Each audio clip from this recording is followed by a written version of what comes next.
So what I'm going to do is I'm talking about podcasting in the classroom. And so I'm going to kind of, in my limited time, I'm going to go over the what, the why, and then the how. So if we run out of time on the how, I'll be in the breakout session for social media. But just really quick, just to get, how many people have listened to a podcast in the last 30 days?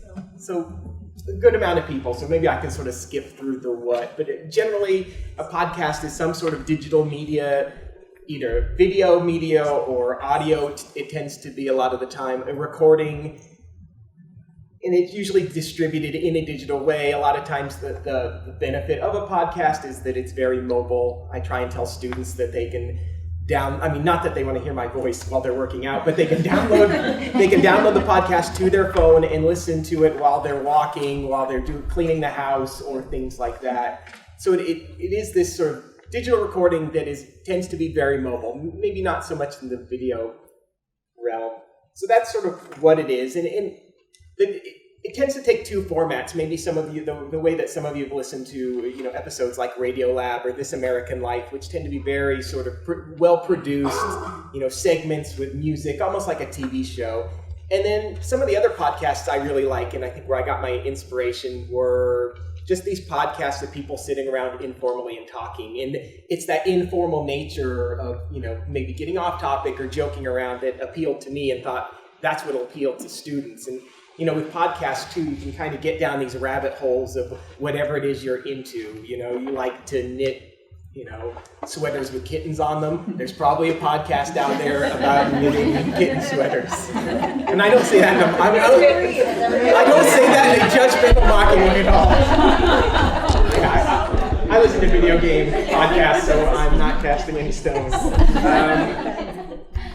So the why of it, initially that why is that I'm a geek and I like technology. But as we've sort of learned, and I've learned throughout, the session that we've done, that technology shouldn't be the thing that guides it. You shouldn't necessarily, because you think something is cool or will work, you shouldn't push it on students. That you should find some way that it will be an effective teaching tool. So I started to think through that, and I have used the episodes of This American Life in the classroom, and that seems to work. It's a good break for students in terms of having to read.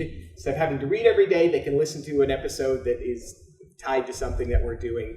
So I thought, well, I know it sort of works, but what if I tie this idea of student-generated content together? So instead of them listening to something else that somebody else produced, that maybe as students, myself and students could come together and make our own podcast that then the students in the class would listen to.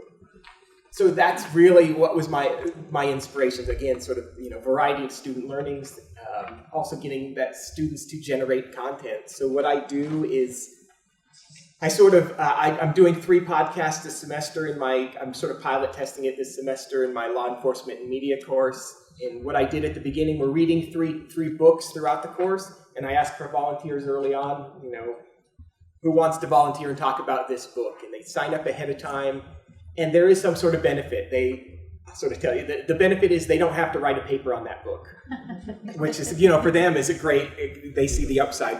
What I expect of students is that they will come prepared. They need to type out some sort of questions, outline notes.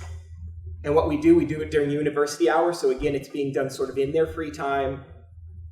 So we show up at the library, and we've had nice resources. And we show up and we just have an informal discussion where I sort of prep them that we're going to talk about this book, and we can go any direction they want to, and we can go off the rails as long as we sort of come back, and it is informal. And so it ends up being anywhere from about 50 minutes or so is in the ballpark of time-wise. And like I said, we just talk about the book and we go in depth. What I then do is I take that recording and then put it up on Moodle for the rest of the class to listen to. So they have to listen. So the people that weren't involved listen to this, and they have to comment in some way. So there is an assignment tied to it. And it seems to be working out really well so far. Yeah, and like I said, it's been successful, and I'm trying to figure out how I'm going to